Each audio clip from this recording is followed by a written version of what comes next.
Hey guys, good morning all of you. I welcome you again on my YouTube channel हमारा झारखंड। और मैं उम्मीद करता हूँ कि आप लोग सब अच्छे होंगे, अच्छे से पढ़ाई कर रहे होंगे। जेपीएससी, जेएसएससी और झारखंड के किसी बड़े एग्ज़ाम के लिए आपको कड़ी मेहनत करनी होगी, बिकॉज आज के दिन में कंपटीशन बढ़ गया है। बहुत सारे ऐसे एस्पिरेंट हैं जिन्होंने जान लगाया हुआ एग्ज़ाम को निकालने के लिए। सो आई होप कि आप लोग अपना टाइम पूरा यूटिलाइज कर रहे होंगे।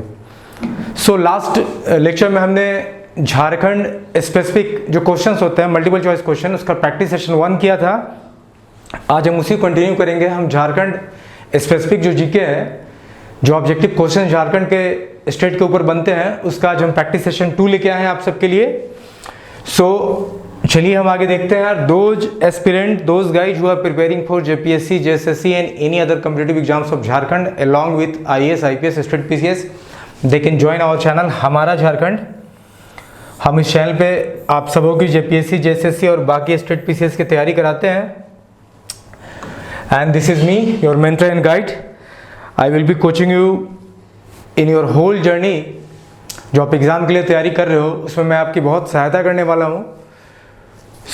बहुत सारे बच्चों को हमेशा ये डाउट या कन्फ्यूज़न रहता है कि क्या झारखंड स्पेसिफिक क्वेश्चंस को पकड़ने के लिए हमें पूरे झारखंड को बहुत अच्छे से पढ़ना होगा, थॉरो पढ़ना होगा। देखो, अगर तुम पढ़ लेते हो ना, then that will be a good thing, ठीक है। क्योंकि अगर तुमने पूरे झारखंड को बहुत अच्छे से पढ़ रखा है ना, तो जो ये 20 या 30 क्वेश्चन आने वाले हैं, उसमें तुम काफ़ी क्वेश्चन को कर पाओगे। लेकिन that is not the only way. अगर तुमने बहुत सारे क्वेश्चन को प्रैक्टिस कर लिया झारखंड के ऊपर, सपोज करो तुमने 3 से 4 हज़ार क्वेश्चन को प्रैक्टिस कर लिया ना, so believe me 80 to 90% question तुम ऐसे भी अटेम्प्ट कर लोगे जो झारखंड के ऊपर बेस्ड होते हैं। इसलिए मैंने इंट्रोडक्शन वीडियो में ही बोला था कि मैं झारखंड के ऊपर और जेपीएससी, जेएसएससी के लिए मोर देन 10,000 ऑब्जेक्टिव आपको प्रैक्टिस कराऊंगा, ठीक है। मैंने बहुत सारे ऑब्जेक्टिव के सेट बना के रखे हुए हैं, जिसमें से एक सेट मैंने पिछले बार दिया है और ये दूसरा सेट है, दूसरा प्रैक्टिस सेशन है जो आज हम करने वाले हैं। अगर आप कुछ नहीं भी कर पा रहे हो, if you are busy in some other thing, आपके पास वक्त नहीं मिल पा रहा है, तो आप ऑब्जेक्टिव जो है ना, जितना प्रैक्टिस सेशन में दे रहा हूँ, आप इनको देख लो। और इसकी ध्यान देना कि मैं जब भी प्रैक्टिस सेशन लेता हूँ, मैं जितने भी क्वेश्चंस यहाँ पे दे रहा हूँ, इसके अलावा मैं बहुत सारे एक्स्ट्रा बीट्स आपको बताता हूँ।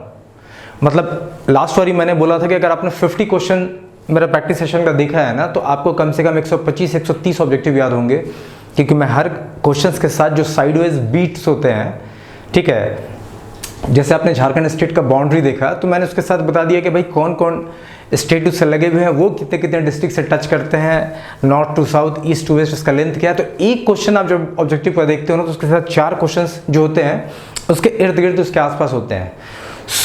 आप एक्स्ट्रा बीट को हमेशा नोट करते जाओ या स्क्रीनशॉट लेते जाओ, ठीक है। और मैं जितना प्रैक्टिस सेशन में आपको दे रहा हूँ, अगर आप कुछ नहीं कर पा रहे हो, तो कम से कम इतना प्रैक्टिस सेशन का एक एक क्वेश्चन को आप एकदम याद कर जाओ। आपको एग्जाम में आप देखना 90% क्वेश्चन आप झारखंड से रिलेटेड जो भी आएंगे, आप उसको कर लोगे, ठीक है। This is not that much tough as you are thinking of, okay. चलिए हम स्टार्ट करते हैं अपना Jharkhand specific questions, multiple choice question का प्रैक्टिस सेशन 2। Let's begin. देखते हैं हमारा पहला क्वेश्चन क्या है। Our first question is, what is called the integral tribal development project in Jharkhand? कि झारखंड में एक इंटीग्रल ट्राइबल डेवलपमेंट प्रोजेक्ट आया था, इनमें से वो कौन है? ट्राइबल सब project, integral rural development project, या मेजो प्रोजेक्ट, या none of these? I hope बहुत लोगों ने शायद नहीं सुन रखा होगा, तो आप बिल्कुल टेंशन मत लो। मैं जितना बता रहा हूँ ना, अगर आपने कुछ नहीं पढ़ा है, मैं क्वेश्चन बता रहा हूँ, उससे रिलेटेड जो आंसर है, मैं उसके बारे में कुछ ना कुछ पॉइंट्स आपको बताने ही वाला हूँ। मैं जितना बता रहा हूँ, आप सिर्फ उतना भी याद रखोगे ना, that will be sufficient. And believe me when I am saying this will be sufficient, it is going to be sufficient, ठीक है। ये काफ़ी होगा आपके एग्जामिनेशन पॉइंट ऑफ व्यू के लिए। हम बहुत सारे क्वेश्चन प्रैक्टिस करने वाले हैं, बहुत सारे, थाउजेंड्स एंड थाउजेंड्स, ठीक है। आपका झारखंड का एक भी क्वेश्चन मैं छूटने नहीं दूंगा एग्जाम में, बिलीव मी, ठीक है। तो चलो देखो, what is called the integrated tribal development project in Jharkhand. कि झारखंड में इंटीग्रेटेड ट्राइबल डेवलपमेंट प्रोजेक्ट जो आया था, इनमें से कौन है? तो देखो, इसका जो आंसर है ना, वो आंसर है सी। आंसर इज सी। ये जो मेजो प्रोजेक्ट है, मेजो प्रोजेक्ट जो है, इसे कहा जाता है माइक्रो इकोनॉमिक सोशल ऑर्गेनाइजेशन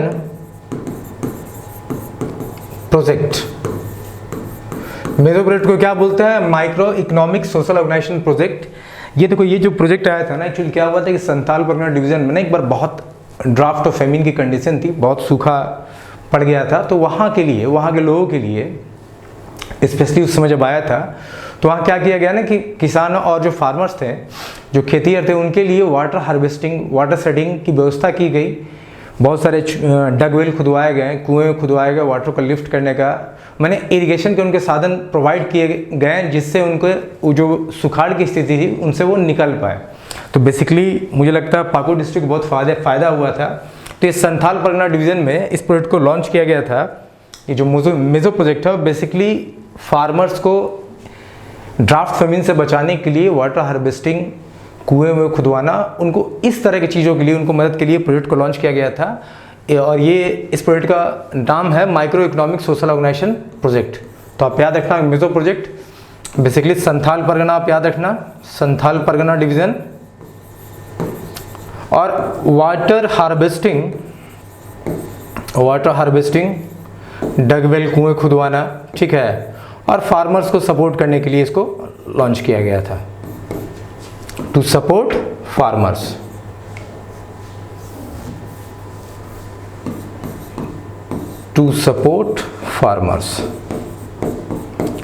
तो देखो, जब अगर कुछ भी ना याद आया ना, तो याद रखना जहां मेजो प्रोजेक्ट आपके क्वेश्चंस में आया, आप ध्यान में रखना कि एक इंटीग्रल ट्राइबल, ठीक है, बहुत इंटीग्रल ट्राइबल डेवलपमेंट प्रोजेक्ट था, जनजातियों के विकास के लिए जो प्रोजेक्ट बनाया गया था, और बेसिकली ड्राफ्ट फेमिन कंडीशन से बचने के लिए फार्मर्स के लिए वाटर हार्वेस्टिंग की सुविधा देने के लिए इस प्रोजेक्ट को लॉन्च किया गया था। तो मेजो आप याद रखना, ठीक है। अब देखो, दूसरा क्वेश्चन है कि what is the main basis of economy of Jharkhand, कि झारखंड का मेन बेसिस ऑफ इकोनॉमी क्या है। झारखंड का जो इकोनॉमी है वो मेनली किस पे बेस्ड है, कौन इसमें से सबसे ज़्यादा झारखंड की इकोनॉमी को सपोर्ट करता है, बताओ। अगर मेरे वीडियोस आपने झारखंड पे देखे हैं तो मैंने उस वीडियो में बहुत क्लियर कट बताया है कि झारखंड, देखो ऐसे ही बहुत लोगों को पता है कि झारखंड जो बिहार से बटा ना, तो झारखंड के पास बहुत ज़्यादा मिनरल रिसोर्स है। 40% इंडिया का मिनरल रिजर्व झारखंड अकेले कंजर्व किए हुए हैं। This state is very rich in mineral resource, ठीक है। सो अगर मैं स्टेटमेंट कोट करता हूँ और अगर ऐसा वास्तविक में है, तो आप समझ सकते हो कि माइनिंग जो है ना, वो झारखंड के इकोनॉमी का बेस है। माइनिंग जो है झारखंड की इकोनॉमी का बेस है। There is no doubt agriculture industry, transport से भी इसको फ़ायदा होता है, लेकिन माइनिंग से इसे सबसे ज़्यादा फ़ायदा होता है। और मैं आपको बताऊं कि 18% जो है ना एनएमपी का, नेशनल मिनरल प्रोडक्शन का, सिर्फ झारखंड से आता है। नेशनल मिनरल प्रोडक्शन मतलब पूरा इंडिया में जो भी प्रोडक्शन होता है मिनरल्स का, उसमें 18% कंट्रीब्यूशन जो है वो झारखंड का है। So you can think of कि भाई कितना अधिक है। और अगर दूसरे लहजे में बोले तो लगभग 3 से 4 हजार करोड़, ठीक है, से ज़्यादा का टर्नओवर झारखंड को माइनिंग इंडस्ट्री से मिलता है, ठीक है। गाइज, आप लोगों ने अगर मेरा झारखंड पे इंट्रोडक्शन वीडियो 1, 2, 3 नहीं देखा है, नो योर स्टेट 1, 2, 3, आप जाके देखो। मैंने बहुत सारी चीज़ें बातें करी हैं, कहीं ना कहीं कोई ना कोई पॉइंट आपको क्वेश्चंस में टकरा ही जाएगा। सो पहला क्वेश्चन था हमारा कि इंटीग्रेटेड ट्राइबल डेवलपमेंट प्रोजेक्ट कौन सा है, तो मेजो प्रोजेक्ट जो है इंटीग्रेटेड ट्राइबल डेवलपमेंट प्रोजेक्ट है। वाटर हार्वेस्टिंग, फार्मर को सपोर्ट करने के लिए, ड्राफ्ट ऑफ फेमिन कंडीशन से बचने के लिए लागू किया गया था। दूसरा है कि झारखंड का जो इकोनॉमी है वो उसको मेनली वो किस पे डिपेंड करता है, तो माइनिंग पे डिपेंड करता है। 18% से ज़्यादा कंट्रीब्यूशन नेशनल मिनरल प्रोडक्शन में, एनएमपी नेशनल मिनरल प्रोडक्शन में झारखंड अकेला देता है। लगभग 3 से 4 हजार करोड़ का टर्नओवर इसका, ठीक है। चलिए हम अपना नेक्स्ट क्वेश्चन देखते हैं। अब देखो तीसरा क्वेश्चन क्या है कि who led the first people's revolt against the British East India Company. British East India Company Jharkhand के, झारखंड में वो पहले व्यक्ति कौन थे जो ब्रिटिशर्स के खिलाफ रिवोल्ट किए थे। पहला, द फर्स्ट वन, जो झारखंड से हैं, ठीक है। तो आप चारों ऑप्शंस को देखो पहले, विष्णु मानकी, तिलक मांझी, दुखन मानकी एंड भूकन सिंह। ये चारों फेमस नाम है। लेकिन आपसे क्या पूछा गया है कि who led the first people's revolt against the British East India Company. ठीक है, जो पहला रिवोल्ट किसने किया था? तो मैं आपको बताऊं कि इसका जो आंसर है वो है आंसर बी। आंसर क्या है हमारा? बी, तिलक मांझी। तिलका मांझी जो हैं वो पहले वैसे व्यक्ति थे जिन्होंने ब्रिटिश के खिलाफ रिवोल्ट किया था। और इनके बारे में कुछ पॉइंट्स आप याद कर लो, क्योंकि मैं हमेशा बोलता हूँ कि जब भी मैं क्वेश्चंस को आपको कराऊंगा, जब भी मैं क्वेश्चन डील करूंगा, तो मैं आपको एक्स्ट्रा बीट जो उस क्वेश्चन के इर्द गिर्द होंगे मैं आपको जरूर दूंगा। अब देखो ये एक क्वेश्चन था ना, अब आपने जब इस क्वेश्चन को करा 3-4 क्वेश्चन आपने और कर लिए। कैसे, मैं बताता हूँ। देखो तिलक मांझी के बारे में जब आप तिलका मांझी के बारे में जब आप जानो ना, तो 2-3 पॉइंट याद रखो। पहला, ये एक फ्रीडम फाइटर थे, ये एक फ्रीडम फाइटर थे। दूसरा, ये संथाल कम्युनिटी के लीडर थे, संथाल कम्युनिटी के लीडर थे। इन्होंने 1784 में पहली बार ब्रिटिश के खिलाफ, ब्रिटिश के अगेंस्ट में ही टूक आर्म्स, ठीक ना, इन्होंने आर्म्स उठा लिया था। ठीक है, तो ये अब 3 बातें इनके लिए आप याद रखना। क्या क्या आपको याद रखना है कि एक फ्रीडम फाइटर थे, ठीक है, ये संथाल कम्युनिटी के लीडर भी थे, ठीक है, और 1784 में इन्होंने ब्रिटिशर्स के खिलाफ में आर्म्स उठा लिया था। और ये लगभग कौन सा पीरियड है? मंगल पांडे ने जब रिवोल्ट किया था ना, आप लोगों ने सब देखा होगा मंगल पांडे पिक्चर, तो आप लोगों ने देखा होगा। चलो नहीं देखा तो देख लेना, इट्स गुड मूवी। तो जो मंगल पांडे का रिवोल्ट था ना, उससे भी 70 साल लगभग पहले, 70 साल पहले इन्होंने रिवोल्ट कर दिया था। ठीक है, so Tilka Manjhi was the first person to revolt against British East India Company in Jharkhand. वो संथाल कम्युनिटी के लीडर भी थे। 1784 में उन्होंने आर्म्स उठा लिया था, ठीक है, ब्रिटिशर्स के खिलाफ, और ये एक फ्रीडम फाइटर भी है। ठीक है, तो आप इस बात को याद रखना। So our third question answer is B, Tilka Manjhi. अब देखो चौथा, who was the president of the Indian National Congress 53rd session held in Ramgarh in 1940। कि 1940 में जो रामगढ़ में इंडियन नेशनल कांग्रेस का अधिवेशन हुआ था, 53rd अधिवेशन जो हुआ था, उसमें प्रेसिडेंट कौन थे? तो देखो मैंने क्वेश्चंस को अब थोड़ा मिक्सअप करना स्टार्ट किया है, ठीक है, क्योंकि जितना प्रैक्टिस करोगे एग्जाम में आप उतना अच्छा लिख सकते हो। सीजीएल और जेएसएससी में जो भी क्वेश्चंस आएंगे ना, मुझे लगता है इसी के इर्द गिर्द घूमने वाले हैं। ठीक है, कुछ इंपॉर्टेंट इवेंट्स को लेकर। सो हमारा क्वेश्चन है कि इंडियन नेशनल कांग्रेस का जो 53rd अधिवेशन हुआ था, जो कि रामगढ़ में हुआ था, उसमें प्रेसिडेंट के सीट पे कौन प्रिसाइड किए थे? आपके ऑप्शन है Sarojini Naidu, Sardar Patel, third option is doctor Rajendra Prasad, and fourth is Maulana Abul Kalam Azad. तो देखो पहले इसके बारे में भी कुछ जान लो। इंडियन नेशनल कांग्रेस का जो अधिवेशन हुआ ना, वो सबसे पहले बहुत सारे सेशंस हुए, आईएनसी के बहुत सारे सेशन हुए, बहुत जगहों पे हुए। आप 2-3 याद रखना। आईएनसी का जो फर्स्ट सेशन हुआ था 1885 में हुआ था, सेकेंड 1886 में हुआ, और थर्ड 1887 में हुआ। मैं जैसे सीक्वेंस में बता रहा हूँ ना, कम से कम इतना याद रखना आईएनसी को लेके कि आईएनसी किसी इंडियन नेशनल कांग्रेस के सेशन, आईएनसी क्या है? Indian National Congress. ठीक है, आईएनसी क्या है? Indian National Congress, Indian National Congress. तो आईएनसी के जो सेशन हुए ना, पहला सेशन 85 में हुआ, दूसरा 86 में, तीसरा 87 में हुआ। पहला जो हुआ था बॉम्बे में हुआ था, दूसरा जो हुआ कलकत्ता में हुआ था, और तीसरा जो हुआ मद्रास में हुआ था। इतनी बातें क्लियर हुई। अब एक एक पॉइंट इसमें और ऐड करते हैं हम कि पहले जो 1885 में जो बॉम्बे में आईएनसी का सेशन हुआ था, उसमें जो प्रेसिडेंट थी वो थी WC बनर्जी। कौन थी? WC बनर्जी। कौन थी? WC बनर्जी। आपको आई होप ये बातें समझ में आ रही होंगी। और दूसरा सेशन के जो प्रेसिडेंट थे वो थे दादा भाई नौरोजी, दादा भाई नौरोजी।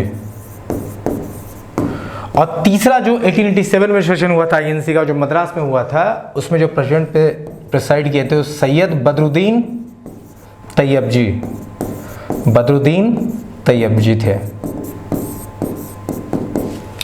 तो ये तो एक्स्ट्रा बिट मैंने बताया, लेकिन इस क्वेश्चन का आंसर मैंने अभी कहाँ दिया है? नहीं दिया है। तो आप ध्यान देखना कि इंडियन नेशनल कांग्रेस का पहला अधिवेशन 1885 में सेशन बॉम्बे में, दूसरा 1886 में कलकत्ता में, तीसरा 1887 में मद्रास में हुआ। पहले डब्ल्यू.सी. बनर्जी प्रेसिडेंट थी पहले सेशन की, दूसरे के थे हमारे दादा भाई नेहरू जी और तीसरे थे सैयद बदरुद्दीन तैयब जी। और ये जो 53rd सेशन जो कि रामगढ़ में हुआ, ये क्वेश्चन आपसे क्यों पूछा गया क्योंकि झारखंड में भी एक सेशन हुआ, रामगढ़ में 53rd सेशन, उसमें हमारे मौलाना अबुल कलाम आज़ाद जी प्रेसिडेंट थे उस सेशन के। कौन थे? मौलाना अब्दुल कलाम आज़ाद। तो आंसर इज डी कि 53rd सेशन जो आईएनसी का रामगढ़ में हुआ उसमें प्रेसिडेंट की सीट पे कौन थे? तो मौलाना अबुल कलाम आज़ाद जी थे। ठीक है, और अगर एक पॉइंट इसमें याद रख सको ना तो अच्छा है आपको, आपके लिए, कि जो पहला अधिवेशन इनका हुआ आईएनसी का, जो पहला अधिवेशन बॉम्बे में हुआ था जिसमें डब्ल्यू.सी. बनर्जी प्रेसिडेंट थी, उसमें 72 डेलीगेट्स ने उसको अटेंड किया था। कितने? 72। ये एक्स्ट्रा है, अगर आपको याद रह जाए तो बहुत अच्छी बात है, अगर ना भी रहे तो कोई बात नहीं। ठीक है, 72 डेलीगेट्स ने इसे अटेंड किया था। तो देख लो, हमने 2 क्वेश्चन करा लिए, कितना पॉइंट कर लिया। तिलका मान जी 1784 में पहला बार रिवोल्ट किए थे, संथाल कम्युनिटी के लीडर थे। एक क्वेश्चन के साथ 3 क्वेश्चन अटैच। आईएनसी एक क्वेश्चन पूछा गया 53rd सेशन में रामगढ़ में कौन था, इसके साथ 3 पॉइंट्स एक्स्ट्रा। ठीक है, मैं आपको एक्स्ट्रा बीट देते जाऊंगा और ये एग्जाम में पूछा हुआ क्वेश्चन है भाई, एग्जाम में क्वेश्चन आया हुआ है कि भाई पहला सेशन बॉम्बे में हुआ, कब हुआ, दूसरा कहाँ हुआ, पहला दूसरा तीसरा सेशन बहुत इंपॉर्टेंट है, सो आप इसको जरूर याद रखना। अब देखो 5वां क्वेश्चन है कि which one is the highest waterfall in Jharkhand, कि झारखंड का हाईएस्ट वाटरफॉल कौन है। ठीक है, लोध फॉल, हिरनी फॉल, दसम फॉल या जौना फॉल? किसी को आइडिया है? मैंने लास्ट जो प्रैक्टिस सेशन 1 था उसमें उस फॉल के बारे में जिक्र किया था। हाँ, I haven't told you that was the highest fall, but मैंने उसमें जिक्र किया था। सो जिसने मेरा प्रैक्टिस सेशन 1 देखा है ना, उसे कुछ आइडिया हो गया होगा। चलो एक और हिंट मैं देता हूँ, ये लातेहार डिस्ट्रिक्ट में है। अब बताओ। सो आप देखना, which one is the highest waterfall in Jharkhand. चलो इसके बीट्स हम लेते हैं। झारखंड में जो हाईएस्ट वाटरफॉल है ना, वो लोध फॉल है। कौन सा फॉल है? लोध फॉल है। Answer is A, Lodh fall जो है झारखंड का हाईएस्ट वाटरफॉल है, जो कि लगभग 143 मीटर या कहें तो 469 फीट के वाटर लेवल के फॉल से गिरता है। लगभग इतनी ऊंचाई है इस वाटरफॉल की। और ये लोध फॉल जो है, अब देखो आपको ये पता चल गया ना कि झारखंड का हाईएस्ट वाटरफॉल लोध फॉल है। अब इसके बारे में 3-4 बिट लेते हैं। पहला, लोध फॉल किस डिस्ट्रिक्ट में है? तो ये लातेहार डिस्ट्रिक्ट में है, लातेहार डिस्ट्रिक्ट में है, कोई दिक्कत? दूसरा पॉइंट क्या है, इस फॉल की ऊंचाई लगभग कितनी है? तो या 143 मीटर है या 469 फीट है, जो आपको याद हो आप याद कर लो। तीसरा, आप देखना इसी फॉल को बूढ़ा घाट या बूढ़ा रिवर पे, ये जो घाट, ये जो वाटरफॉल बना है ना, ये किस रिवर की वजह से बना हुआ है? तो ये इसे बूढ़ा रिवर ही बोलते हैं। या आप देखना लोध फॉल से ही बूढ़ा घाट भी एसोसिएटेड है। तो जहां भी देखना आप ये टर्म लोध फॉल, बूढ़ा रिवर या बूढ़ा घाट, तो आप समझ जाना कि लातेहार डिस्ट्रिक्ट के वाटरफॉल की बात हो रही है। और इस वाटरफॉल की जो ऊंचाई है 143 में या 469 फीट है, आप इसको याद रखना। So answer is our, Lodha fall जो है वो झारखंड का हाईएस्ट वाटरफॉल है। और एक पॉइंट और कि इंडिया में ये 21st हाईएस्ट वाटरफॉल है। मतलब अगर भारत में हम टोटल वाटरफॉल देखें तो उसमें इसका कौन सा रैंक है? तो 21वां स्थान है, 21st इन इंडिया। देख लो, एक क्वेश्चन में 4-4 बीट में एक्स्ट्रा दे रहा हूं। लोधा फॉल जो कि लातेहार डिस्ट्रिक्ट में सिचुएटेड है, और लगभग 143 मीटर या 469 फीट की ऊंचाई रखता है। किस रिवर की वजह से ये वाटरफॉल बना हुआ है? ये बूढ़ा रिवर की वजह से बना हुआ है। और आप देख लो कि ये इंडिया में 21st, इंडिया में ये जो है वो 21st हाईएस्ट वाटरफॉल है। ठीक है, सो आप इसको देख लेना। ठीक है, आइए अब हम क्वेश्चन नंबर 6 को देखते हैं कि when did the Santhal Pargana tenancy act came into force, कि संथाल परगना टेनेंसी एक्ट कब लागू किया गया था?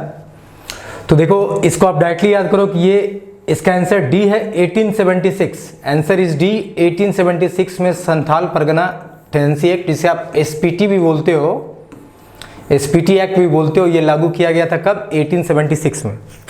इसमें मैं बहुत एक्स्ट्रा बीट आपको नहीं बताने वाला हूँ। फिलहाल के लिए आप इतना जान लो कि जो एसपीटी एक्ट लगा था ये संथाल परगना रीजन में लगा था। संथाल परगना रीजन जो है, कौन सा रीजन है? अगर मैं झारखंड हूँ तो this one is Santhal Pargana division, ये यही वो रीजन है, दिस वन, ठीक है, इस तरफ, मेरे इस तरफ। ये जो एक्ट था बेसिकली इसमें क्या बोला गया था कि this act prohibits the sale of Adivasi land to non Adivasi people, कि भाई आदिवासी का जमीन कोई गैर आदिवासी जो है उसे खरीद नहीं सकता है, ठीक है। तो एसपीटी एक्ट 1876 में इन्फोर्स हुआ, संथाल परगना रीजन में इन्फोर्स हुआ। It prohibits the sale of Adivasi land to non Adivasi people, ठीक है।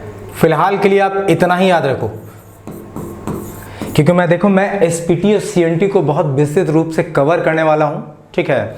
मैं शॉर्ट वीडियो, लॉन्ग वीडियो उसका दोनों लाने वाला हूं। लॉन्ग वीडियो जेपीएससी के जो स्टूडेंट्स है that will be very much helpful for them, और शॉर्ट वीडियो आपके लिए रहेगा।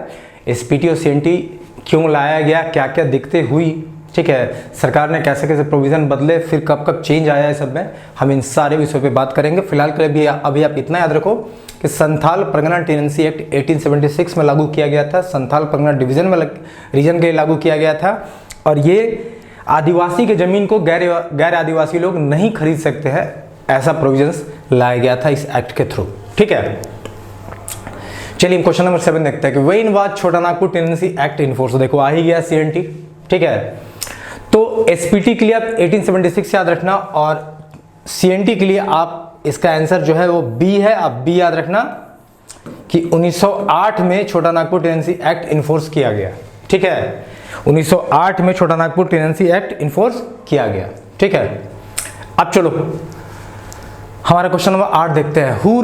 Who rename the Sakchi city at Jamshedpur in honour of its founder Jamshedji Nusserwanji Tata. कि भाई इन चारों में से वो कौन व्यक्ति है जिसने साक्षी सिटी को जमशेदपुर सिटी का नाम दे दिया उसके फाउंडर के नाम पे, और फाउंडर कौन थे? जमशेदजी टाटा थे। इसकी बात हमने पहले प्रैक्टिस सेशन 1 में करी है।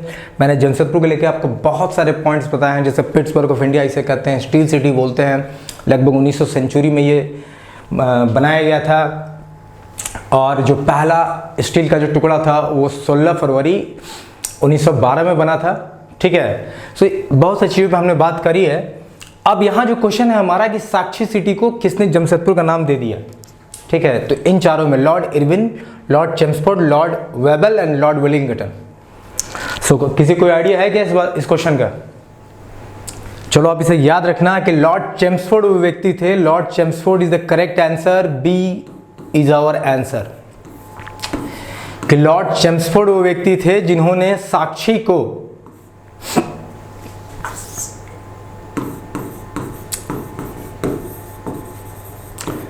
जमशेदपुर का नाम दे दिया था उसके फाउंडर के नाम पे, ठीक है। सो आप इसको याद रखना कि और आंसर इज बी, साक्षी का नाम जमशेदपुर किसने किया था?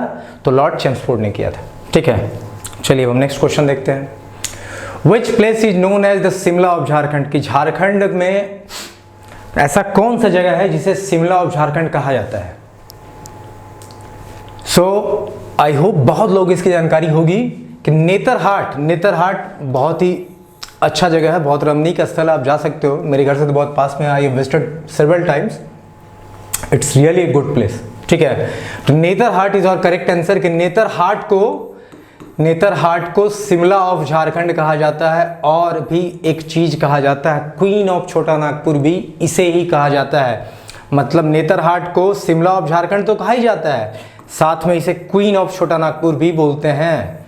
सो आप ये दोनों बातें याद रखना, छोटा नागपुर भी नेतरहाट को ही बोलते हैं, ठीक है। नेतरहाट बहुत ही ठंडी जगह है, नेतरहाट प्लेट्यू पे है, ठीक है। सो नेतरहाट इज आवर आंसर कि शिमला ऑफ झारखंड किसे कहते हैं? तो नेतरहाट को बोलते हैं, ठीक है। अब देखो Sohrai is the biggest festival of which tribes. Sohrai जो है वो बिगेस्ट फेस्टिवल है किस ट्राइब का, किस जनजाति का? सोहराई सबसे बड़ा पर्व है। देखो मैंने अपने नो योर स्टेट वीडियो में सोहराई, सरहुल, कर्मा, जितने भी बड़े बड़े फेस्टिवल्स थे सबको अच्छे से बताया है, बड़े विस्तृत रूप से बताया है। अगर आप हमारा वीडियो देखोगे तो आपको पता चल जाएगा कि सोहराई बिगेस्ट फेस्टिवल किस टाइप का है, पर फिर भी हम अभी आपको बताएंगे। आप थोड़ा सोचो इसको कि सोहराई जो है बिगेस्ट फेस्टिवल जो है वो किस टाइप का है। तो answer is Santhal, answer is Santhal, answer is और बी कि संथाल जो है, संथाल ट्राइब्स का सोहराई जो है बिगेस्ट फेस्टिवल है। और अगर हम आपको सोहराई के बारे में बताएं तो चलिए हम आपको क्विक रिकैप देते हैं। देखो सोहराई जो है ना, ये मेनली जो फेस्टिवल है ना, ये डोमेस्टिकेटेड एनिमल के लिए किया जाता है। मतलब एनिमल को कितना केयर करते हो, कितना प्यार करते हो, ये जानवरों का पर्व है जिसे दिवाली के ठीक बाद मनाया जाता है। नॉर्मली क्या किया जाता है सोहराई के समय, सारे डोमेस्टिकेटेड एनिमल जो होते हैं उनको अच्छे से नहला धुला के सिंदूर और ऑयल से, वर्मिलियन ऑयल जिसे आप बोलते हो, सिंदूर और ऑयल से, तेल से उनका टीका उका लगाया जाता है, उनको पूजा किया जाता है, उनको फूल माला, गार्लैंड जो होते हैं जिसे माला आप कहते हो, उन्हें पहनाया जाता है। और बहुत सारे स्पोर्ट्स भी जैसे बुल फाइट, ये सब का भी अरेंजमेंट किया जाता है। तो सोहराई जो है संथाल ट्राइब्स का बिगेस्ट फेस्टिवल है। बेसिकली ये जो पर्व है ये डोमेस्टिकेटेड एनिमल के लिए मनाया जाता है, डोमेस्टिकेटेड एनिमल के लिए मनाया जाता है। ठीक है, तो आप इसको याद रखना। ठीक है, कि सोहराई जो है बिगेस्ट फेस्टिवल किसका है, संथाल ट्राइब्स का है। डोमेस्टिकेटेड एनिमल के लिए पर्व को सेलिब्रेट किया जाता है। तो चलिए हम देखते हैं हमारा अगला क्वेश्चन क्या है कि which one is the highest mountain peak of Jharkhand. कि झारखंड का हाईएस्ट माउंटेन पीक कौन सा है, ये आपसे पूछा गया है। अभी थोड़ी देर पहले हमने किस पे बात करी थी कि झारखंड का हाईएस्ट वाटरफॉल कौन सा है, तो लोथफॉल है जो लातेहार डिस्ट्रिक्ट में है। देखो मैंने जो अपना वीडियो बनाया है ना, know your state 1 to 3 3 part में, आप उसमें देखना, मैंने इस टॉपिक पे भी अच्छा खासा बात करा है। मैंने बताया है कि झारखंड का हाईएस्ट माउंटेन पीक कौन है, वो किस लिए फेमस है। आइए हम उन सारे चीज़ को अभी क्विक रिकैप करेंगे। इस एक क्वेश्चन से मैं आपको 6 से 7 क्वेश्चन निकाल कर देने वाला हूँ, ताकि एग्जाम में अगर ये क्वेश्चन कभी भी टकरा जाए उसके इर्द गिर्द जितने भी क्वेश्चन आपको सॉल्व कर लो। ठीक है, तो देखो पूछा है कि झारखंड का हाईएस्ट माउंटेन पीक कौन सा है, तो answer is C, Parasnath. Answer is C, Parasnath Jharkhand का हाईएस्ट माउंटेन पीक है। अब आओ इसके बारे में हम एक्स्ट्रा बीट्स लेते हैं, कितने और पॉइंट्स इससे हमको याद करने की जरूरत है जो इस क्वेश्चन को कनेक्ट करता है। ठीक है, देखो पहला, पारसनाथ हिल है कहाँ, तो ये गिरिडीह डिस्ट्रिक्ट में है। कहाँ है, गिरिडीह डिस्ट्रिक्ट में है। पारसनाथ का जो नाम पड़ा है ना, वो लॉर्ड पार्श्वनाथ के नाम पे पड़ा है। किसके नाम पे पड़ा है, लॉर्ड पार्श्वनाथ, जो कि जैन के 23rd तीर्थंकर थे, 23rd तीर्थंकर थे। अब और देखो पारसनाथ की ऊंचाई कितनी है। ठीक है, तो एक आपको फीट में याद रखना है पारसनाथ का ऊंचाई, और एक आपको मीटर में याद रखना है। ठीक है, तो इसकी जो ऊंचाई है लगभग 1365 मीटर से 1370 मीटर की इसकी ऊंचाई है। ये आपको बहुत जगह मिल जाएगा, कहीं 1365 मिलेगा, 1365, कहीं 1370 मिलेगा। और अगर फीट में देखें तो इसकी जो ऊंचाई है 4480 से 4490 फीट तक की ऊंचाई आपको मिलेगी, जो आपको बुक्स में लिखा हुआ मिलेगा। ठीक है, सो पारसनाथ के लिए हमने क्या क्या पॉइंट याद रखा, पहला कि गिरिडीह डिस्ट्रिक्ट में, किस डिस्ट्रिक्ट में है, तो गिरिडीह डिस्ट्रिक्ट में है। दूसरा कि लॉर्ड पार्श्वनाथ के नाम पे इसका नाम पड़ा, जो कि 23वें तीर्थंकर थे जैन धर्म के। और तीसरा पॉइंट क्या है कि इसकी ऊंचाई कितनी है, 1365 से 1370 मीटर के आसपास, या कहें तो 4480 से 4490 फीट तक। और संथाल पीपुल इसे क्या बोलते हैं, देखो संथाल पीपुल जो है ना, संथाली जो है, संथाल पीपुल इसे मारांग बुरुक भी बोलते हैं, जिसका मतलब है द हिल ऑफ डाइटी। इसका क्या मतलब है, meaning the hill of deity. ठीक है, भगवान का ये पर्वत है, संथाल पीपुल का ऐसा बोलना है, इसीलिए उसे मारंग बुरुक भी बोलते हैं, मारंग बुरु बोलते हैं, इट्स नॉट बुरुक। ठीक है, संथाल इसे मारंग बुरु भी बोलते हैं। और देखो इस पारसनाथ के जो रिलेटेड है ना, एक क्वेश्चन, एक बीट और है जो आपको याद रखना है। वो बीट क्या है मैं आपको बता रहा हूं कि सैम्ड शिखर का एक नाम आएगा, कहीं भी आपको सुनने को मिलेगा। सैम्ड शिखर जो है, सैम्ड शिखर जी, वो भी इसी पारसनाथ हिल पे सिचुएटेड है। कहाँ पे है? इसी पारसनाथ हिल पे सिचुएटेड है, जो कि जैन लोगों के लिए एक पिलग्रिम प्लेस है, जैन के लिए धार्मिक तीर्थ स्थान की जगह है। सो इतना सारा बात आपको पारसनाथ हिल से याद रखना है। पहली बात तो आपको याद रखना है कि झारखंड का हाईएस्ट माउंटेन पीक कौन है, तो भाई पारसनाथ है।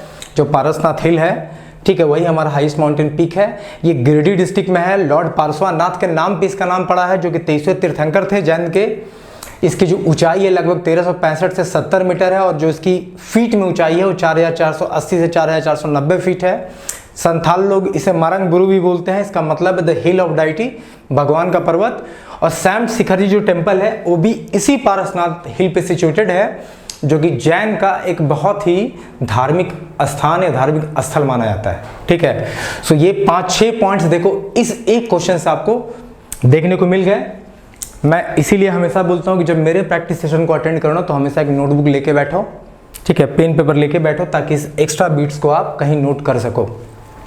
और देखना, तो जब तुम ऐसे सॉल्व करने लगोगे ना, जब ऐसे मॉक टेस्ट प्रैक्टिस सेटअप लगाने लगोगे ना, one day you will realise कि भाई एग्जाम्स में सारे क्वेश्चन बन रहे हैं।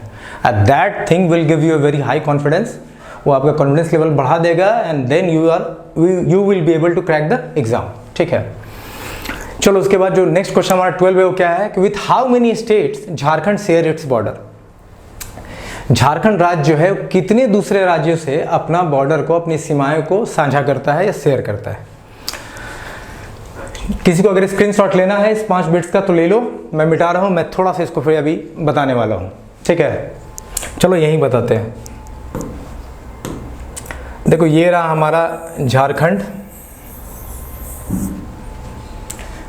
ये रहा हमारा प्यारा झारखंड। नॉर्थ में क्या है? बिहार।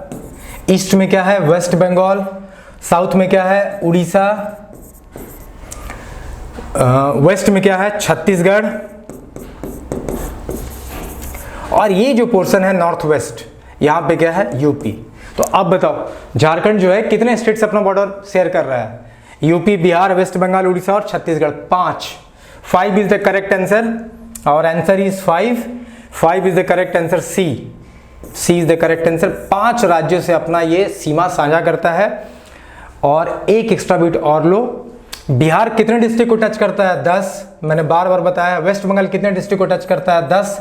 उड़ीसा कितने डिस्ट्रिक्ट को टच करता है? 4। छत्तीसगढ़ कितने डिस्ट्रिक्ट को टच करता है? 4। और यूपी मात्र एक डिस्ट्रिक्ट को टच करता है, और वो डिस्ट्रिक्ट कौन है? वो है गढ़वा डिस्ट्रिक्ट। ठीक है, तो चलो ये क्वेश्चन भी हमारा कंप्लीट हो गया कि कितने स्टेट से झारखंड अपना बाउंड्री शेयर करता है। तो 5 स्टेट से, नॉर्थ में बिहार, ईस्ट में वेस्ट बंगाल, साउथ में उड़ीसा, वेस्ट में छत्तीसगढ़, नॉर्थ वेस्ट में यूपी। यूपी एक से डिस्ट्रिक्ट से अपना बॉर्डर टच करता है, दैट इज गढ़वा। बिहार 10 से, वेस्ट बंगाल 10 से, उड़ीसा 4 से, छत्तीसगढ़ 4 से। चलो नेक्स्ट क्वेश्चन देखते हैं। When did the Chota Nagpur region came under the British rule. कि भाई छोटा नागपुर रीजन जो है ब्रिटिश रूल के अंदर कब आया। ठीक है, तो क्वेश्चन नंबर 13 जो है उसका आंसर है हमारा बी 1765 में। कि छोटा नागपुर रीजन जो है ब्रिटिश के अंडर में 1765 में आया था। आप इसको डायरेक्टली याद करो, और इसमें कोई एक्स्ट्रा बिट की जरूरत नहीं है।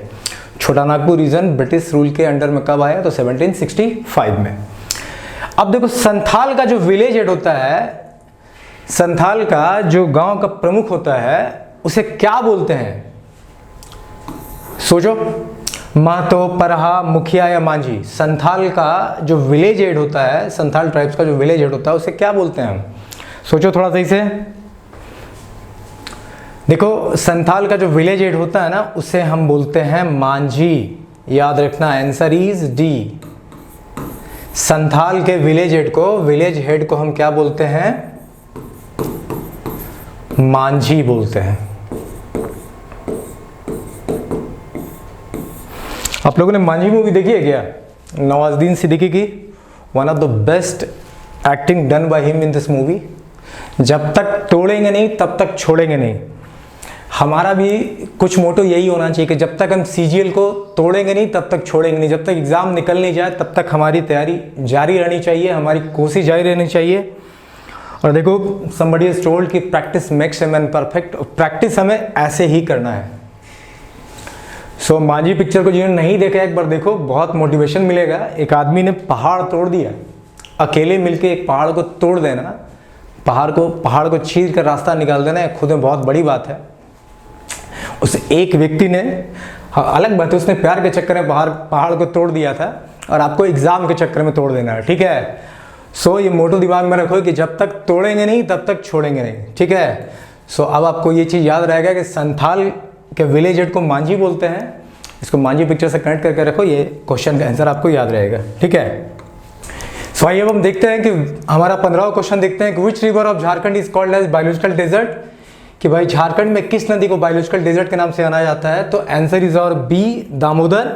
इसे आप डायरेक्टली याद रखो, ठीक है, इसमें और कोई एक्स्ट्रा बिट की जरूरत नहीं है कि दामोदर जो है उसे बायोलॉजिकल डेजर्ट के नाम से जाना जाता है। तो झारखंड की सिंगल ऐसी नदी है इसे बायोलॉजिकल डेजर्ट के नाम से जाना जाता है, और answer is Damodar B. Which of the following is the main tribal caste living in the state, कि भाई इन चारों में से मेन ट्राइबल कास्ट कौन सा है जो हमारे स्टेट में रहते हैं। सो इसका भी आंसर आप डायरेक्टली याद रखो कि हो ट्राइब्स जो है, आंसर इज और बी, हो ट्राइब्स जो है वही हमारा मेन ट्राइबल कास्ट है जो स्टेट में प्रमुख तौर पे जाना जाता है। सो आंसर इज बी, हो, ठीक है। सो बायोलॉजिकल डेजर्ट हम दामोदर को बोलते हैं, और main tribal caste living in our state is Ho वही मेन ट्राइबल कास्ट है जो हमारे स्टेट में प्रमुख रूप से है। अब क्वेश्चन नंबर 17 देखो, which of the following tribes is found in Palamu district of Jharkhand. देखो Palamu is my district, so I know the answer, but आप लोगों के लिए ये क्वेश्चन इंपॉर्टेंट है। सो इसको देखो कि भाई पलामू डिस्ट्रिक्ट में इनमें से कौन से ट्राइब्स जो है पाए जाते हैं। सो आंसर इज डी, कोरबा।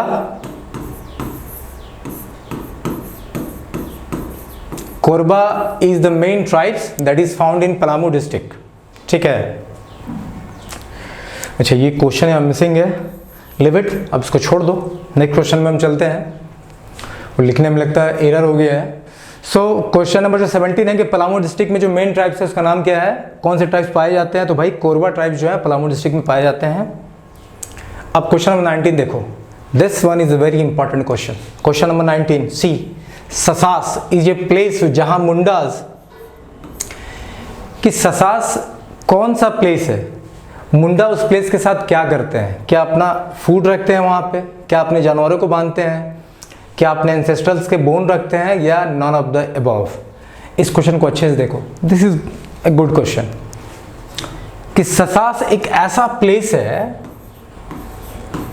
जहां पे मुंडास, और आंसर जो है इस क्वेश्चन का वो है C, keep the bones of their ancestor, कि जो उनके पूर्वज है उनके हड्डियों को जमा करके रखते हैं, और जो प्लेस जहां वो जमा करके रखते हैं उसे हम बोलते हैं ससास। क्या बोलते हैं, ससास। सो आप इसे अच्छे से देख लो, ये जो वर्ड आपको कहीं मिले तो आप ध्यान में रखना कि भाई मुंडास से एसोसिएटेड है, मुंडा ट्राइब से एसोसिएटेड है, और ये वो जगह का नाम है जहां मुंडा अपने पूर्वजों के जो हड्डियां हैं उनको जमा करते हैं, रखते हैं, ठीक है। सो क्वेश्चन नंबर 19 है और आंसर इज सी, कि Mundas keep the bones of their ancestor in a place called Sasan. अब क्वेश्चन नंबर 20 देखो, ये बहुत इजी क्वेश्चन, एक बार पढ़ो आप लोग इसको, कि beside TISCO where else has the iron and steel industry been established in Jharkhand, कि झारखंड को में टिस्को को छोड़कर आयरन एंड स्टील इंडस्ट्री और कहाँ है। ये देखो बहुत लोग ऐसे ही पता होगा भाई, झारखंड में आयरन और स्टील इंडस्ट्री कहाँ है, दो ही मेन जगह, एक जमशेदपुर दूसरा बोकारो। तो अगर टिस्को ही जमशेदपुर में है, टाटा स्टील टिस्को को ही बोल रहे हैं, तो भाई टिस्को को छोड़कर दूसरा जो आयरन और स्टील इंडस्ट्री है वो कहाँ है, find the option, Bokaro, Sindri, Ghatshila, Durgapur. देखो सिंदरी फर्टिलाइजर प्लांट था वहाँ पे, FCI बहुत बड़ी प्लांट थी, लेकिन अगर मैं आयरन और स्टील इंडस्ट्री की बात करूँ तो भाई बोकारो में है झारखंड में। देखो दुर्गापुर भी जो है ना वो भी कहीं ना कहीं आयरन स्टील से एसोसिएटेड है, लेकिन इन्होंने पूछा क्या है झारखंड में, कि टिस्को को छोड़कर दूसरा झारखंड में आयरन स्टील इंडस्ट्री कहाँ है। सो दैट इज बोकारो, और आंसर इज बोकारो ए, ठीक है।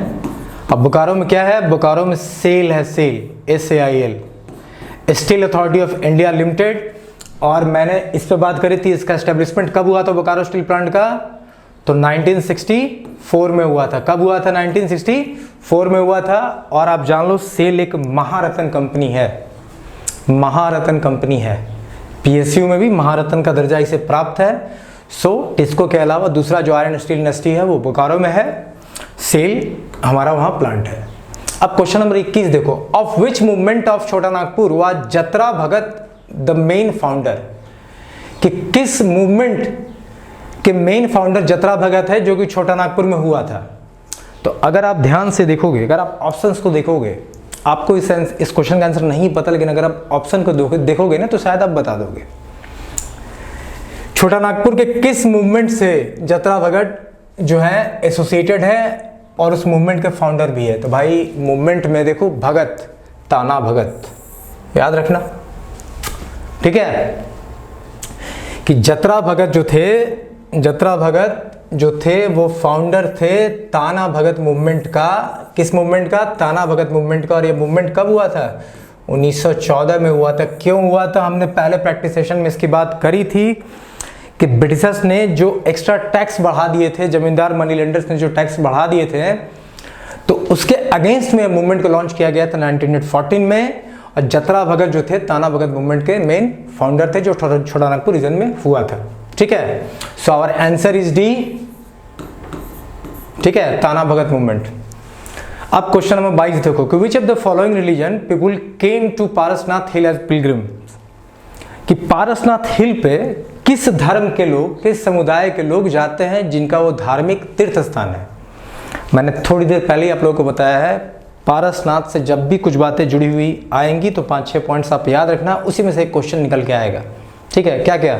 पारसनाथ, गिरिडीह डिस्ट्रिक्ट, उसकी ऊंचाई, जैन सैम्ड शिखर जी, और संताल उन्हें क्या बोलते हैं? मारांग बुरु बोलते हैं उसे, ठीक है। सो पारसनाथ हिल किस धर्म जाति समुदाय के लोगों के लिए पिलग्रिम स्थान है? तो आंसर इज जैन, डी, कभी मत भूलना, जैन। वैसे भी देखो, अगर यार नहीं भी याद है ना तो एक चीज समझ लो, पारसनाथ का नाम लॉर्ड पार्श्वनाथ से आया है। लॉर्ड पार्श्वनाथ जो है जैन धर्म से एसोसिएटेड है, तो Jain is the correct answer. So our answer is D. 22 का आंसर क्या है? डी। अब देखो, which one of the station of Jharkhand known as queen of Chota Nagpur.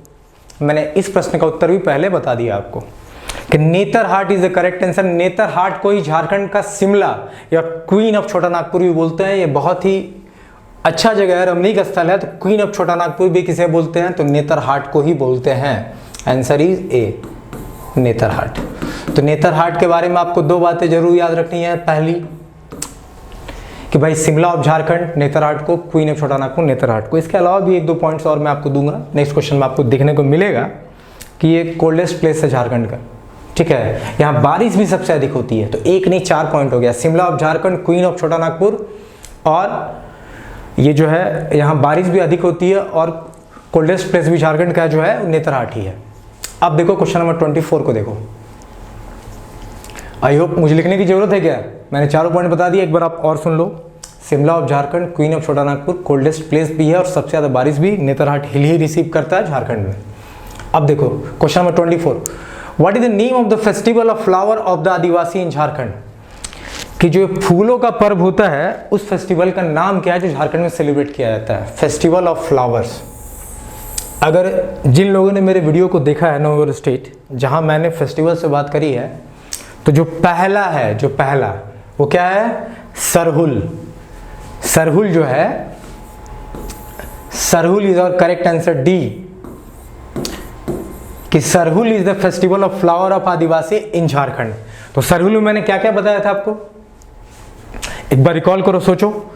ये जो क्वेश्चन है 24 कि फेस्टिवल ऑफ फ्लावर्स किसे बोलते हैं, तो सरहुल को बोलते हैं। सरहुल मैंने आप लोगों को क्या क्या बताया था? देखो सरहुल में बेसिकली क्या होता है ना, कि जो साल का पेड़ है उसके पत्ते और उसके फूल को लेकर, ठीक है, इस पर्व को सेलिब्रेट किया जाता है। साल ट्री का बहुत इंपॉर्टेंस है, उसके पत्ते और फूल का बहुत इंपॉर्टेंस है इस पर्व में। नॉर्मली क्या किया जाता है कि उसके पत्ते और जो फूल होते हैं ना, उसको इनका जो सैक्रेड प्लेस होता है, ठीक है, वहाँ पे लाया जाता है, और जो इनके डाइटी होते हैं, ठीक है, जो पुजारी होते हैं, उनको पाहन बोलते हैं। क्या बोलते हैं? देखो इसमें साल ट्री का बहुत इंपॉर्टेंस है, मैं एक एक करके बता रहा हूँ, उनके लीव्स, फ्लावर्स, इन सब को लेके इनके सैक्रेड प्लेस पे ले आया जाता है, ठीक है। और वहाँ पे जो इनके डाइटी होते हैं, जो इनके पुजारी होते हैं, उन्हें पहान बोलते हैं। क्या बोलते हैं? पहान। वो क्या करते हैं कि ये साल के जो फूल है ना, इन सबको बांट देते हैं और सभी लोग के हाथों में साल का फूल होता है। और ये क्या रिप्रेजेंट करता है? ये रिप्रेजेंट करता है a sense of feeling of brotherhoodness, friendship. ये भाईचारा को कहीं ना कहीं दोस्ती को बढ़ाता है ये पर्व। और ऐसा माना जाता है कि इस पर्व के बाद पृथ्वी की जो भूमि है ना, उपजाऊ हो जाती है, fertile. Our earth becomes fertile after this festival, कि वो बार बार उपजाऊ हो जाता है। तो सरहुल आप याद रखना, सरहुल जो है एक ऐसा पर्व है जिसमें साल के पेड़ के पत्ते और फूल को लेकर उनका जो पूजा का स्थान वहाँ जाया जाता है। उनके जो डाइटी होते हैं, जो पुजारी होते हैं, उसे पहान बोलते हैं। क्या बोलते हैं? पहान बोलते हैं। ये पुजारी है। क्या है ये?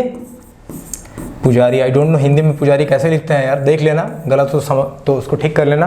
पुजारी क्या करते हैं कि साल के फूलों को सब में बांट देते हैं। और ये जो फूल का सबके हाथ में होना और एक साथ एकजुट होकर खड़े होना, ये क्या रिप्रेजेंट करता है? ये सेंस ऑफ ब्रदरहुडनेस और फ्रेंडशिप को रिप्रेजेंट करता है।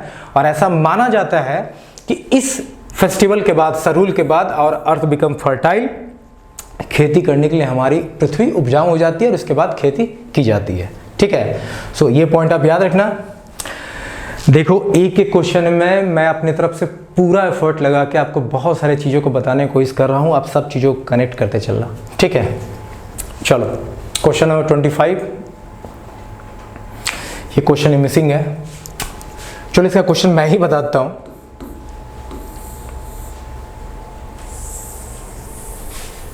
Sorry, in which city of Jharkhand has the uranium processing factory been? भाई बेसिकली ये क्वेश्चन क्या है ना कि झारखंड के किस सिटी में यूरेनियम फैक्ट्री जो है वो सिचुएटेड है। तो मैं आपको बताऊं इसका आंसर क्या है। झारखंड के किस सिटी में यूरेनियम फैक्ट्री जो है एस्टेब्लिश्ड है। आप याद रखना, ये बेसिकली क्वेश्चन जो बोल रहा है ना, यूरेनियम फैक्ट्री झारखंड में कहाँ है, वेयर सिचुएटेड, आप ऐसे समझ लेना, ठीक है। तो यूरेनियम फैक्ट्री इन चारों में से किस जगह पे है? तो आप याद रखना, घाटशिला में है। कहाँ है? आंसर इज बी, घाटशिला में है। आप इन ऑप्शन में से देख लेना। या बहुत लोग जमशेदपुर याद रखते हैं क्योंकि यूसीआईएल जो है ना, UCIL uranium corporation of India limited, ये आपको घाटशिला में है, ठीक है। जमशेदपुर या जादूगोड़ा भी लोग इसे बोलते हैं। तो आपको जो नाम मिले आप याद रखना, जादूगोड़ा, घाटशिला, जमशेदपुर। यूसीआईएल जो है यूरेनियम फैक्ट्री जो है ये घाटशिला में, यहाँ पे इन चारों ऑप्शन में घाटशिला होगा। और exact answer to be precise Jaduguda जो है जहाँ पे यूरेनियम माइंस सिचुएटेड है, ठीक है। तो ये वही क्वेश्चन था कि यूरेनियम फैक्ट्री झारखंड में कहाँ है। तो इन चारों ऑप्शन में तो आप घाटशिला को देना, अदरवाइज जमशेदपुर का भी कभी ऑप्शन आपको दे सकता है, रांची, जमशेदपुर, गढ़वा, साहिबगंज, ऐसा करके पूछेगा आपसे चार ऑप्शन में कि रांची, जमशेदपुर, गढ़वा, साहिबगंज, तो आप जमशेदपुर लगा देना। या जादूगोड़ा भी आप याद रखना, घाटशिला, JSR जमशेदपुर हुआ और जादूगोड़ा, ठीक है। ये तीन नाम आप याद रखना। जब भी यूरेनियम का बात आएगा झारखंड में तो ये तीनों नाम को याद रखना। इसमें से जो ऑप्शन हो आप उसको हिट कर लेना, घाटशिला, जादूगोड़ा या जमशेदपुर, ठीक है। अब देखो, और last question for today's practice session 2 is कि Asur is also tribe of Jharkhand, they were the resident of which district. कि असुर के बारे में मैंने आप लोग क्या बताया था कि ये झारखंड के मोस्ट प्रिमिटिव ट्राइब्स हैं। कैसे हैं कि most primitive tribe of Jharkhand कौन है, सबसे पुरानी जनजाति कौन है, most primitive tribes of Jharkhand क्या है, वो असुर है, ठीक है। तो आप असुर के बारे में पहले एक बात तो याद रखना, ये क्वेश्चन बहुत बार आ चुका है, लेकिन यहां हमसे पूछा गया है कि असुर जो जनजाति हैं, जो ट्राइब्स हैं, वो किस डिस्ट्रिक्ट से बिलोंग करते थे, वो किस डिस्ट्रिक्ट के रहने वाले थे। और क्वेश्चन आंसर ई सिंहभूम। असुर जो है, आंसर इज सी, कि जो सबसे प्रिमिटिव ट्राइब्स थे वो सिंहभूम डिस्ट्रिक्ट के रहने वाले थे। किस डिस्ट्रिक्ट के? तो सिंहभूम डिस्ट्रिक्ट के रहने वाले थे, ठीक है। सो आई होप आपको मैंने जो कुछ भी बताया है वो समझ में आया होगा कि असुर जो कि सबसे प्रिमिटिव ट्राइब्स है वो सिंहभूम डिस्ट्रिक्ट के रहने वाले थे। एक क्वेश्चन और जो बीच में प्रिंटिंग मिस्टेक था उसको एक बार देख लेते हैं। ये जो है, ये क्वेश्चन शायद आपको दिख जाए, in which part of Jharkhand is the minimum temperature of winter found. ठीक है, कि झारखंड का, आप देखो क्वेश्चन को समझो पहले, कि झारखंड में वो कौन सा स्थान है जहां मिनिमम टेम्परेचर हमें देखने को मिलता है। तो मैंने आपको बताया था नेतरहाट प्लेटू, इसका आंसर क्या है, नेतरहाट प्लेटू। ठीक है, कि झारखंड में, मैं जैसे ही अपनी उंगली हटाऊंगा ये क्वेश्चन गायब हो जाएगा, तो प्लीज आप इसको एक बार देख लो कि झारखंड के किस पार्ट में वो कौन सा जगह है जहां मिनिमम टेम्परेचर हमें मिलता है देखने को, तो वो भी नेतरहाट है। कौन सा है, नेतरहाट है। चलो मैं क्वेश्चन लिख देता हूं कि minimum temperature found in Jharkhand where, कि भाई मिनिमम टेम्परेचर हमें झारखंड में कहां देखने को मिलेगा, इन चारों जगह में। सो तो our answer is C, our answer is C, Netarhat plateau, Netarhat, Netarhat plateau, answer is C. तो देखो नेतरहाट के बारे में आज आप लोग 4 बात याद रखना। मैंने पहला क्या बोला है कि शिमला ऑफ झारखंड इसी को बोलते हैं, क्वीन ऑफ छोटानागपुर भी इसी को बोलते हैं, और सबसे कम टेम्परेचर भी हमको यही देखने को मिलेगा नेतरहाट प्लेटू में, और सबसे ज्यादा रेनफॉल भी नेतरहाट प्लेटू ही रिसीव करता है। तो ये चारों बातें आप याद रखना नेतरहाट के बारे में। ठीक है, सो आज का हमारा जो प्रैक्टिस सेशन 2 है, आज यही हम खत्म करते हैं। मैं बार बार बोल रहा हूँ कि जो भी JSSC सीजीएल की तैयारी कर रहे हैं, आप लोग बिल्कुल डरो मत। आप कुछ भी नहीं पढ़ोगे ना, तो मैं आपको इतना क्वेश्चन प्रैक्टिस कराने वाला हूँ यहाँ पे ना, आप सिर्फ मेरे प्रैक्टिस सेशन को ना एकदम अच्छे से देखो, अच्छे से देखो। हर क्वेश्चंस के साथ मैं एक्स्ट्रा बीट बताने वाला हूँ। अभी तक मैंने लगभग 90 क्वेश्चंस कराए हैं प्रैक्टिस सेशन में, लेकिन बिलीव मी, मैंने जितने फैक्ट्स और पॉइंट्स आपको दिए हैं ना, लगभग आपको 200 क्वेश्चन प्रिपेयर हो गए हैं। तो एक एक क्वेश्चन को मेरे पकड़ के आपको याद कर जाना है, समझ नहीं भी आए तो याद कर जाना है यार। ठीक है, हमें कौन सा मैथ बनाना है, झारखंड स्पेसिफिक क्वेश्चंस में तो क्वेश्चंस ही आएंगे। अगर हमें पता है तो ठीक है, नहीं पता तो नहीं पता है। इसलिए मैंने जितना प्रैक्टिस सेशन में आपको बताया है, आप एक एक क्वेश्चन को छोड़ना मत, आप याद करते जाओ। मैं प्रैक्टिस सेशन लाता जाऊंगा और एग्जाम से पहले आपकी तैयारी बहुत अच्छी हो जाएगी। सो जो लोग मेरे चैनल को सब्सक्राइब नहीं किए हो या मेरे टेलीग्राम चैनल को ज्वाइन नहीं किए हो, ज्वाइन करो। मेरे क्वेश्चंस का जो मॉक टेस्ट का ये जो प्रैक्टिस सेशन का जो PDF होगा, मैं वहीं देने वाला हूँ। और जो भी एस्पिरेंट ऐसे हैं जो JSSC सीजीएल की तैयारी कर रहे हैं, JPSC की तैयारी कर रहे हैं, आप उनको बताओ, बहुत मेहनत से हम ये वीडियो बना रहे हैं। आप उनको बोलो कि आपको इस चैनल पे बहुत कुछ तैयारी के दौरान मिल जाएगा, सब कुछ फ्री ऑफ कॉस्ट है। So you can join my channel, encourage them. आप भी चैनल को ज्वाइन करो, जो आपके घर में तैयारी कर रहे हैं आप इस चैनल के बारे में बताओ, और मैं जितना कुछ बता रहा हूँ आप उसको अच्छे से याद करो। अगर कोई डाउट है then you ask me in comment. और जिन्होंने भी मेरे चैनल को, टेलीग्राम चैनल को ज्वाइन नहीं किया, वो उसे ज्वाइन करो। ठीक है, एंड आई होप आप लोग अच्छे से पढ़ाई करोगे। और हाँ, वो जो मांझी पिक्चर की मैंने बात करी थी, आप उसे जाके देखो, अच्छी मूवी है। आपको कहीं ना कहीं वो एक कॉन्फिडेंस देगा, आपको बताएगा कि एक आदमी में कितना जुनून होना चाहिए किसी काम के प्रति। और स्लोगन उसका याद रखना, जब तक तोड़ेंगे नहीं तब तक छोड़ेंगे नहीं। सो टिल देन बाय, फिर मिलते हैं नेक्स्ट प्रैक्टिस सेशन में।